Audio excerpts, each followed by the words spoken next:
ذالک الکتاب لا ریب فیہ صدق اللہ العلی العظیم۔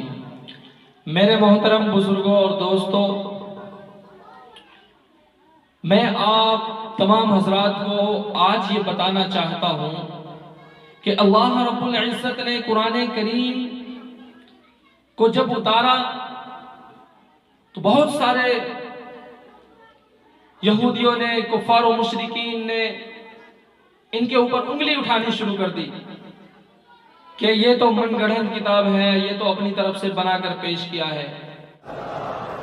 تو اللہ رب العزت نے آیت اتار دی ہمارے نبی صلی اللہ علیہ وسلم کے اوپر کہ ذالک الکتاب لا ریب فیہ، اس کتاب کے اندر کوئی شک و شبہ نہیں ہے۔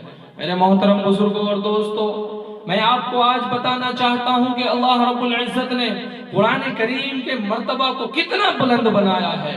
اور ذرا آپ دیکھیے کہ قرآن کریم کے ہر لفظ کو پڑھنے پر اللہ رب العزت 10 نیکیاں ملتی ہے دیتے ہیں۔ اللہ رب العزت قرآن کریم کے پڑھنے والوں کو بلا سمجھے پڑھنے پر بھی 10 نیکیاں ملتی ہے، 10 گناہ معاف ہوتے ہیں، 10 درجے بلند ہوتے ہیں۔ میرے محترم بزرگوں دوستوں، آپ دیکھیے کہ اللہ رب العزت نے قرآن کریم کو کتنا بالاتر بنایا ہے، کتنا اونچا بنایا ہے۔ قرآن کریم کے ایک لفظ کو پڑھنے پر 10 نیکیاں ملتی ہے، 10 گناہ معاف ہوتے ہیں، 10 درجے بلند ہوتے ہیں۔ میں آپ کو بتانا چاہتا ہوں کہ آسمانوں سے کتابیں کتنی اتری؟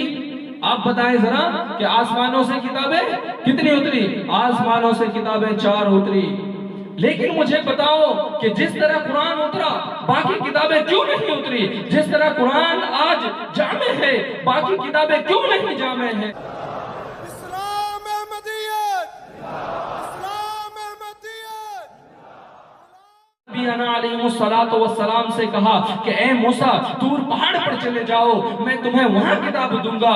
اور جب زبور کے اترنے کا وقت آیا تو اللہ رب العزت نے حضرت داؤد علیہ نبینا علیہ السلام سے کہا کہ اے داؤد اپنے عبادت خانے میں رہو، میں تمہیں وہاں کتاب دوں گا۔ اور جب انجیل کے اترنے کا وقت آیا تو اللہ رب العزت نے حضرت عیسیٰ علیہ نبینا علیہ السلام سے کہا کہ اے عیسیٰ اپنے عبادت خانے میں رہو، میں تمہیں وہاں کتاب دوں گا۔ تو آپ دیکھیے تینوں نبیوں کو پابند کر دیا گیا، ان کی جگہ کو متعین کر دیا گیا، لیکن ایک کالی کملی والا ہے، نہ تو انہیں پابند کیا گیا نہ ان کی جگہ کو متعین کیا گیا۔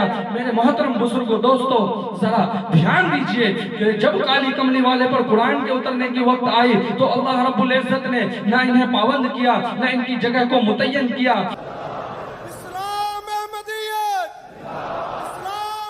اسی کو کہا ہے اور قرآن کریم میں اسی کو کہا ہے وَرَفَعْنَا لَكَ ذِكْرَكَ، اے نبی ہم نے تیرے مقام کو اونچا کر دیا، اے نبی ہم نے تیرے ذکر کو اونچا کر دیا، ہم نے تیرے پیغام کو اونچا کر دیا، ہم نے تیرے نام کو اونچا کر دیا۔